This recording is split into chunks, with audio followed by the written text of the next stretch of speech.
Apakah ada di antara kita, keluarga kita, atau kawan kita yang mengalami kesulitan saat mengambil barang bukti yang disita kepolisian dalam perkara kecelakaan lalu lintas misalnya, atau dalam kasus seperti almarhum Mas Yodi yang menjadi perhatian kita bersama?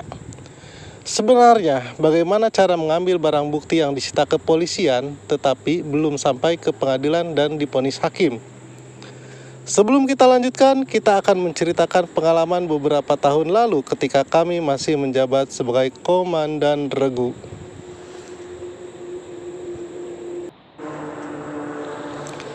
Hari Sabtu malam di bulan Maret, tepat pada pukul 20.00 waktu Indonesia bagian Barat, handphone berdering. Ternyata dari penembak senapan otomatis di regu kami. "Selamat malam bro, ada info?"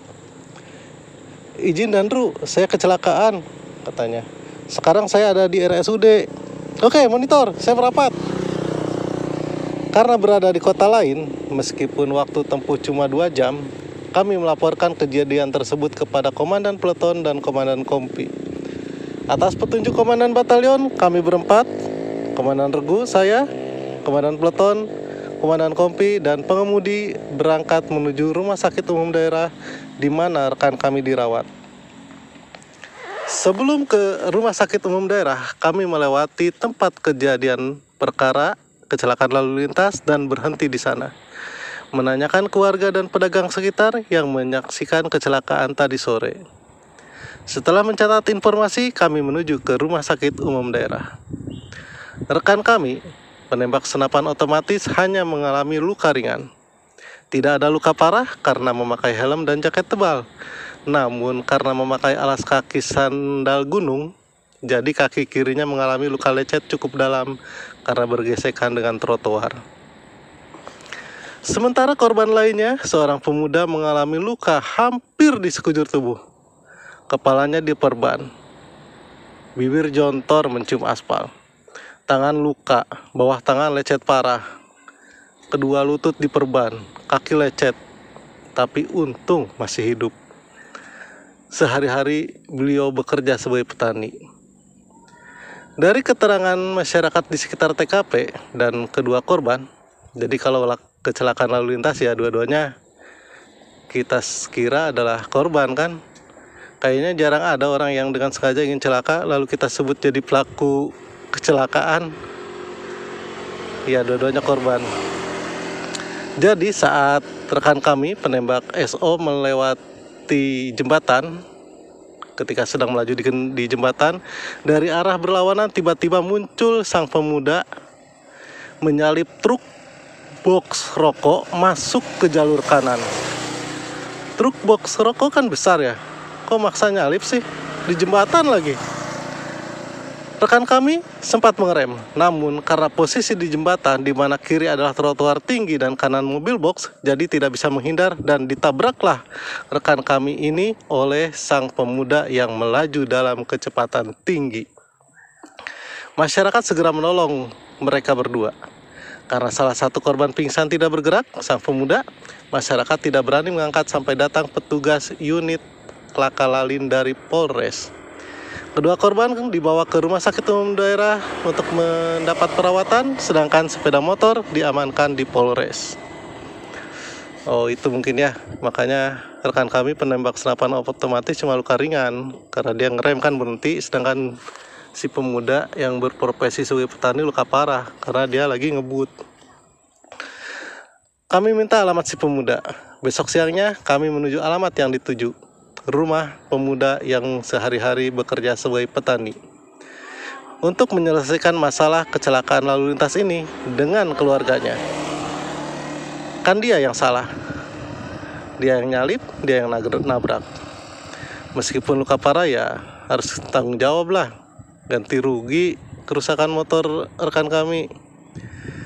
Ternyata rumahnya jauh sekali dari kota. Setelah masuk ke kampung, mobil nggak bisa lewat karena jalannya kecil, jadi mobil nggak bisa masuk. Akhirnya saya dan pengemudi menunggu di mobil.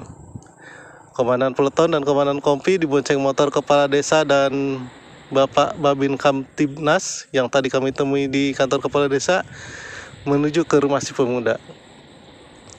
Beberapa jam kemudian mereka kembali. Setelah pamitan kepada kepala desa dan Babin Kamtibnas, kami naik ke mobil rencana menuju ke Polres. Sudah selesai Dan? Tanyaku. Danton yang jawab. Rumahnya Mar, jauh sekali. Sudah kita naik motor tadi, terus jalan kaki, jalannya nanjak, berbatu, rumah panggung, dindingnya bilik itu gedek ya, anyaman dinding dari bambu. Nah, terus tiang rumahnya udah disanggah pakai kayu, kata Danton melanjutkan. Di rumah itu tinggal 3 keluarga, mertua korban, terus keluarga kakak ipar pemuda itu, sama istri si pemuda yang ternyata baru melahirkan, kata Danton. Aduh, dengar ceritanya sampai sini kok jadi sedih ya bayanginnya. Rumah panggung dari gedek udah mau roboh, penuh sesak lagi oleh 3 keluarga. Nah, si pemuda yang nabrak rekan kita, dia ke kota mau pinjam perlengkapan bayi dari saudaranya Mar. Mau minjem Mar, bukan mau beli katanya, kata Danton. Mungkin dia buru-buru karena anaknya udah lahir, perlengkapan bayinya belum ada. Motornya juga pinjam, punya anak kepala desa. Waduh, tadinya kita mau minta ganti rugi Mar, akhirnya malah Danki yang nyumbang buat istrinya, kata Danton. Iya Mar, kamu kalau ikut tadi nangis liatnya Mar, Komandan Kompi menambahkan. Iya ya Dan, dengernya aja sedih, apalagi kalau ikut ke sana langsung. Rumah gedek, panggung, mau roboh, ditempatin 3 keluarga, istri baru lahiran, dianya kecelakaan. Aduh. Ya sudahlah, kita akhiri saja perkara kecelakaan lalu lintas ini dengan kekeluargaan. Toh rekan kita juga nggak apa-apa kan. Kalau motor rusak mah biar nanti dia gajian perbaiki. Tinggal kita ambil ke Polres saja motornya. Sampai di Polres kami menghadap Kasat Lantas bersama Kepala Unit Lakalalin membuat pernyataan bahwa perkara Lakalalin diselesaikan secara kekeluargaan dan tidak dilanjutkan dengan proses hukum. Mengambil motor, lalu kembali ke Rumah Sakit Umum Daerah untuk menjemput rekan kami yang memang sudah dibolehkan pulang. Nah, akhirnya kami kembali ke kesatuan. Beberapa hari kemudian datang berkunjung ke kantor Kompi ayah si pemuda yang terlibat kecelakaan dengan rekan kami dan Bapak Kepala Desa yang dulu pernah kami kunjungi waktu ke rumah si pemuda. Beliau mengucapkan terima kasih karena tidak memperpanjang perkara, mengucapkan terima kasih juga karena sudah membantu biaya pengobatan putranya. Jadi saat itu pada saat kami menjemput ke Rumah Sakit Umum Daerah, kami mengeluarkan dompet masing-masing lalu mengumpulkan uang untuk membantu pengobatan si pemuda karena tidak ditanggung BPJS kan.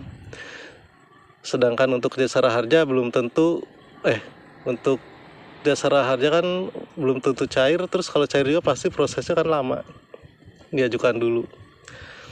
Nah, setelah ngobrol, kemudian Bapak Kepala Desa minta tolong kepada kami untuk mengambil sepeda motor anaknya yang dipinjam si pemuda yang saat itu masih berada di kantor polisi.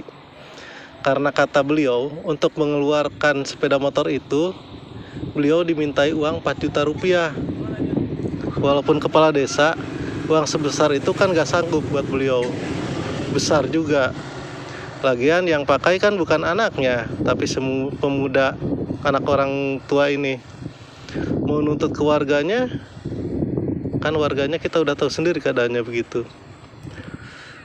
Lalu bagaimana sih sebetulnya ketentuan mengambil barang bukti yang disita kepolisian? Mari kita membaca pasal 46 Kitab Undang-Undang Hukum Acara Pidana KUHP. Ayat pertama. Benda yang dikenakan penyitaan dikembalikan kepada orang atau kepada mereka dari siapa benda itu disita, atau kepada orang atau kepada mereka yang paling berhak apabila A. Kepentingan penyidikan dan penuntutan tidak memerlukan lagi. B. Perkara tersebut tidak jadi dituntut karena tidak cukup bukti atau ternyata tidak merupakan tindak pidana. C. Perkara tersebut dikesampingkan untuk kepentingan umum atau perkara tersebut ditutup demi hukum, kecuali apabila benda itu diperoleh dari suatu tindak pidana atau yang dipergunakan untuk melakukan suatu tindak pidana. Nah, kayak sepeda motor ini kan udah selesai tuh urusannya, kita selesai secara kekeluargaan. Makanya waktu kami ngambil sepeda motor kan kami, ya langsung diberikan sama Pak Polisi kan. Sama juga seperti ini. Kasus Mas Yodi, apabila memang sudah dihentikan dan tidak ada rencana untuk diselidiki lagi, ya pasti akan dikembalikan ke keluarganya. Tinggal keluarganya sebagai ahli waris datang ke Polda untuk minta.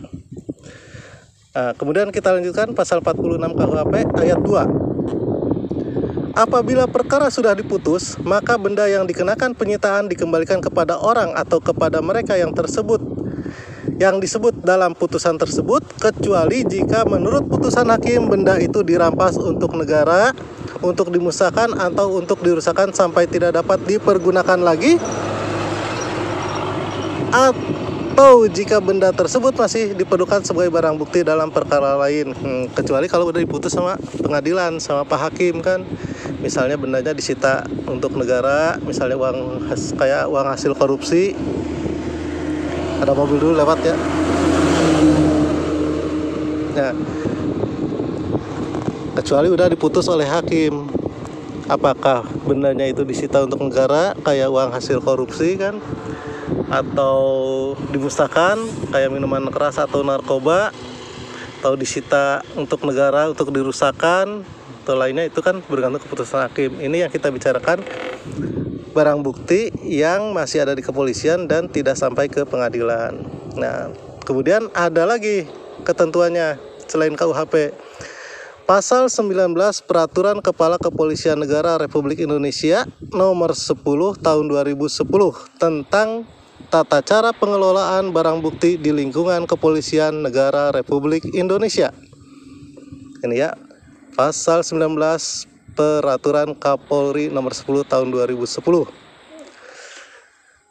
Ayat 1. Pengeluaran barang bukti untuk dikembalikan kepada orang atau dari siapa benda itu disita atau kepada mereka yang berhak harus berdasarkan surat perintah dan atau penetapan pengembalian barang bukti dari atasan penyidik.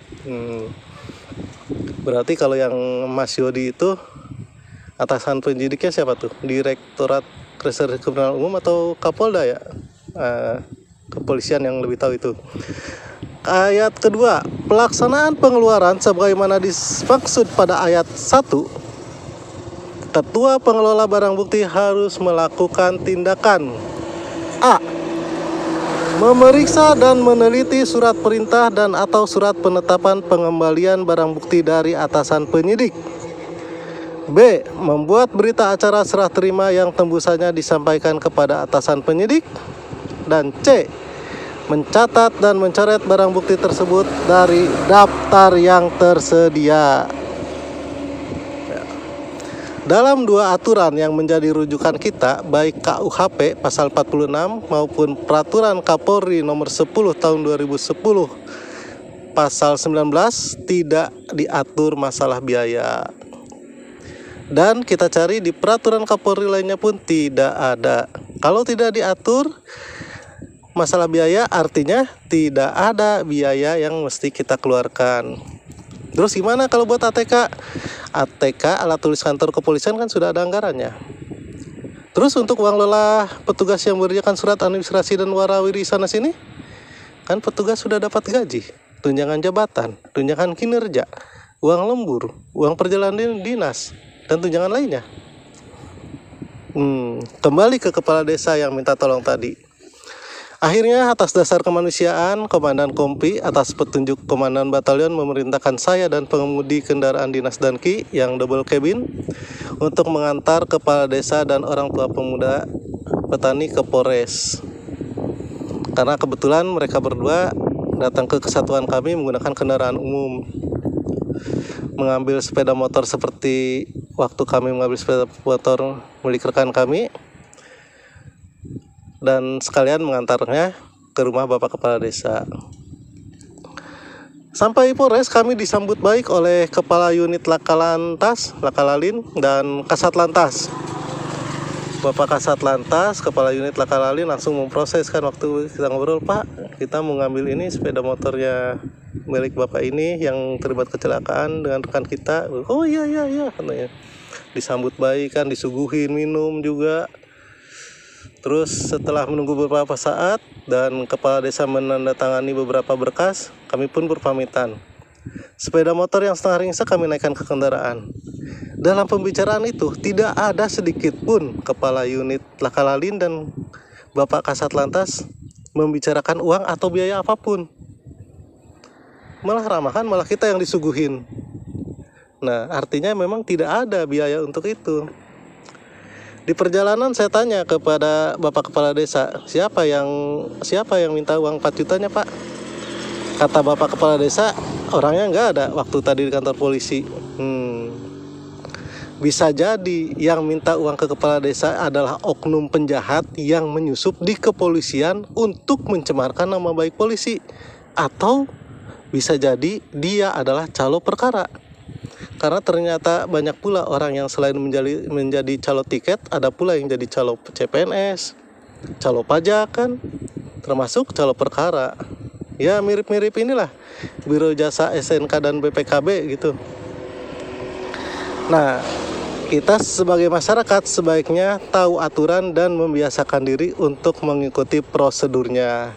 Baik untuk pengambilan barang bukti, mengurus tilang atau lainnya. Jangan membiasakan diri sedikit-sedikit pakai uang biar urusan lancar. Nanti jadi kebiasaan.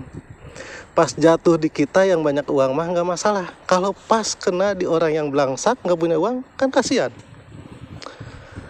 Pulang mengantar sepeda motor kepala desa dan ayah si pemuda, bak belakang kendaraan dinas double cabin dipenuhi oleh sayur mayur, sekarung singkong, sekarung ubi jalar, 3 tandan pisang, sekarung wortel, sekarung kol, 2 plastik besar labu siam, sekeranjang kentang, dan sejerigen susu sapi murni. Buah tangan dari Bapak Kepala Desa. Memang di sana sentranya peternak sapi perah. Dipikir-pikir, ternyata kami yang jadi calo perkaranya nih. Dibayarnya pakai sayur mayur dan susu murni.